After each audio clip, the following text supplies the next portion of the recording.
Man Called Ove by Frederick Bachman, page 96, chapter 11. A man called Ove, and a lanky one who can't open a window without falling off a ladder. It's 5:45, and the first proper snowfall of the year has laid itself like a cold blanket over the slumbering community of row houses. Ove unhooks his jacket and goes outside for his daily inspection. With equal surprise and dissatisfaction, he sees the cat sitting in the snow outside his door. It seems to have been sitting there all night. Ove slams the front door extra hard to scare it away. Apparently it doesn't have the common sense to take fright. Instead, it just sits there in the snow, licking its stomach, utterly unconcerned. Ove doesn't like that sort of behavior in a cat. He shakes his head and plants his feet firmly on the ground. The cat gives him the briefest of glances, clearly uninterested, then goes back to licking itself. Ove waves his arms at it. The cat doesn't budge an inch. "This is private land," says Ove. When the cat still fails to give him any sort of acknowledgement, Ove loses his patience and, in a sweeping movement, kicks one of his clogs towards it. Looking back, he couldn't swear that it wasn't intentional. His wife would have been furious if she'd seen it, of course. It doesn't make much difference anyway. The clog flies in a smooth arc and passes a good yard and a half to the left of its intended target before bouncing softly against the side of the shed and landing in the snow. The cat looks nonchalantly, first at the clog and then at Ove. In the end, it stands up, strolls around the corner of Ove's shed, and disappears. Ove walks through the snow in his socks to fetch the clog. He glares at it as if he feels it should be ashamed of itself for not having a better sense of aim. Then he pulls himself together and goes on his inspection tour. Just because he's dying today doesn't mean that the vandals should be given free rein. When he comes back to his house, he pushes his way through the snow and opens the door to the shed. It smells of mineral spirits and mold in there, exactly as it should in a shed. He steps over the Saab's summer tires and moves the jars of unsorted screws out of the way. Squeezes past the workbench, careful not to knock over the jars of mineral spirits with brushes in them. Lifts aside the garden chairs and the globe barbecue, puts away the rim wrench and snatches up the snow shovel. Weighs it a bit in his hand, the way one might do with a two-handed sword. Stands there in silence, scrutinizing it. When he comes out of the shed with the shovel, the cat is sitting in the snow again, right outside the house. Ove glares in amazement at its audacity. Its fur is thawing out, dripping, what remains of its fur. There are more bald patches than fur on that creature. It also has a long scar running along one eye, down across its nose. If cats have 9 lives, this one is quite clearly working its way through at least the 7th or 8th of them. "Clear off," says Ove. The cat gives him a non-judgmental stare, as if it's sitting on the decision-making side of the desk at a job interview. Ove grips the shovel, scoops up some snow, and throws it at the cat, which jumps out of the way and glares indignantly at him. Spits out a bit of snow, snorts, then turns around and pads off again around the corner of Ove's shed. Ove puts his snow shovel to work. It takes him 15 minutes to free up the paving between the house and the shed. He works with care, straight lines, even edges. People don't shovel snow that way anymore. Nowadays they just clear away. They use snow blowers and all sorts of things. Any old method will do, scattering snow all over the place, as if that was the only thing that mattered in life, pushing one's way forward. When he's done, he leans for a moment against the shovel in a snowdrift on the little pathway, balances his body weight on it, and watches the sun rising over the sleeping houses. He's been awake for most of the night, thinking of ways to die. He's even drawn some diagrams and charts to clarify the various methods. After carefully weighing up the pros and cons, he's accepted that what he's doing today has to be the best of bad alternatives. Admittedly, he doesn't like the fact that the Saab will be left in neutral and use up a lot of expensive gas for no good reason afterwards, but it's simply a factor that he'll have to accept in order to get it done. He puts the snow shovel back in the shed and goes into the house. Puts on his good Navy suit again. He'll get stained and foul-smelling by the end of all this, but Ove has decided that his wife just has to go along with it, at least when he gets there. He has his breakfast and listens to the radio, washes up and wipes down the counter, then goes around the house checking the radiators, turns off all lights, checks that the coffee percolator is unplugged, puts on the blue jacket over his suit, then the clogs, and goes back in the shed. He returns with a long, rolled-up plastic tube, locks the shed and the front door, tugs 3 times at each door handle, then goes down the little pathway between the houses. The white Skoda comes from the left and takes him by such surprise that he almost collapses in a snowdrift by the shed. Ove runs down the pathway in pursuit, shaking his fist. "Can't you read, you bloody idiot?" he roars. The driver, a slim man with a cigarette in his hand, seems to have heard him. When the Skoda turns off by the bike shed, their eyes meet through the side window. The man looks directly at Ove and rolls down his window, lifts his eyebrows, disinterested. "Motor vehicles prohibited," Ove repeats, pointing at a sign where the very same message is written. He walks toward the Skoda with clenched fists. The man hangs his left arm out of the window and unhurriedly taps the ash off his cigarette. His blue eyes are completely unmoved. He looks at Ove as one looks at an animal behind a fence, devoid of aggression, totally indifferent, as if Ove were something the man might wipe off with a damp cloth. "Read the sight," says Ove harshly as he gets closer, but the man has rolled up his window. Ove yells at the Skoda, but the man ignores him. He doesn't even pull away with a wheel spin and screaming tires. He simply rolls off towards the garages and then onward to the main road as if Ove's gesticulation was of no more consequence than a broken streetlight. Ove stands rooted to the spot, so worked up that his fists are trembling. When the Skoda has disappeared, he turns around and walks back between the houses, so hurried that he almost stumbles over his own legs. Outside Ruin and Anita's house, where the white Skoda has quite clearly been parked, are two cigarette butts on the ground. Ove picks them up as if they were clues in a high-level criminal case. "Hello, Ove," he hears Anita say cautiously behind him. Ove turns toward her. She is standing on the step, wrapped in a gray cardigan. Looks as if it's trying to grab hold of her body, like two hands clutching a wet bar of soap. Yeah. Hello," answers Ove. "He was from the council," she says with a nod in the direction in which the Skoda drove off. "Vehicles are prohibited in this area," says Ove. She nods cautiously again. "He said he has special permission from the council to drive to the house." "He doesn't have any bloody," Ove begins, then stops himself. He clamps his jaws around the words. Anita's lips are trembling. "They want to take Rune away from me," she says. Ove nods without answering. He is still holding the plastic tube in his hand. He pushes his other clenched fist into his pocket. For a moment he thinks about saying something, but then he looks down, turns around, and leaves. He's already gone several yards when he realizes that he has the cigarette butts in his pocket. By then it's too late to do anything about it. Blonde Weed is standing on the street. Mutt starts barking hysterically as soon as it catches sight of Ove. The door to the house behind them is open, and Ove assumes they are standing there waiting for that thing known as Anders. Mutt has something like fur in its mouth. Its owner grins with satisfaction. Ove stares at her as she goes past. She doesn't avert her eyes. Her grin gets even broader, as if she's grinning at Ove's expense. When he passes between his house and that of the lanky one and pregnant woman, he sees the lanky one standing in the doorway.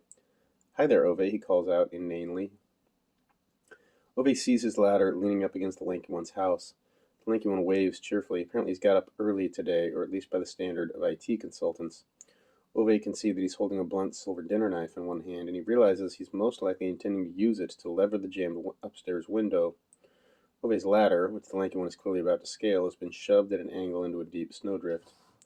"Have a good day." Yeah, answers Ove without turning around, as he trudges past. Mutt is outside that Anders thing's house, barking furiously. Out of the corner of his eye, Ove sees the weed still standing there with a scorching smile in his direction. It disturbs Ove. He doesn't quite know the reason for it, but he feels a disturbance in his bones.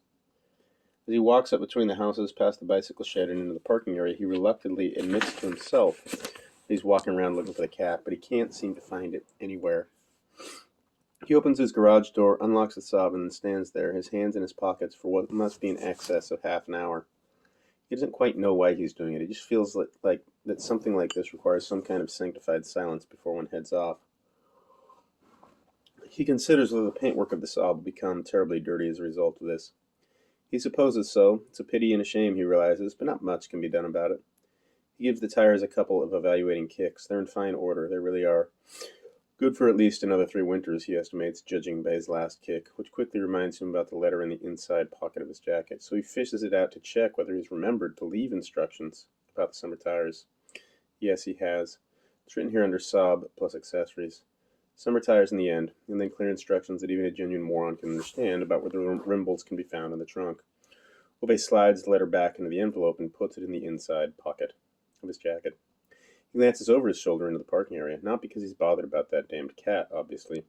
He just hopes nothing's happened to it, but because then there'll be hell to pay from Ove's wife. He's quite sure about that.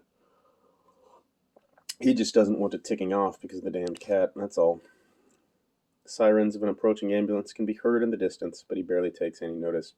Just gets into the driver's seat and starts the engine, opens the back electric window a couple of inches, gets out of the car, closes the garage door, fixes the plastic tube tightly over the exhaust pipe, watches the exhaust fumes slowly bubbling out of the other end of the tube, and feeds the tube through the open back window, gets into the car, closes the door, adjusts the wing mirrors, fine-tunes the radio one step forward and one step back, leans back on the seat, closes his eyes, feels the thick exhaust smoke, cubic inch by cubic inch, filling the garage and his lungs. It wasn't supposed to be like this. You work and pay off the mortgage and pay taxes and do what you should. You marry, for better or for worse, until death do us part. Wasn't that what they agreed? Ove remembers quite clearly that it was, and she wasn't supposed to be the first one to die. Wasn't it bloody well understood that it was his death they were talking about? Well, wasn't it? Ove hears a banging at the garage door, ignores it, straightens the creases of his trousers, looks at himself in the rearview mirror, wonders whether perhaps he should have put on a tie. She always liked it when he wore a tie. She looked at him then as the most handsome man in the world.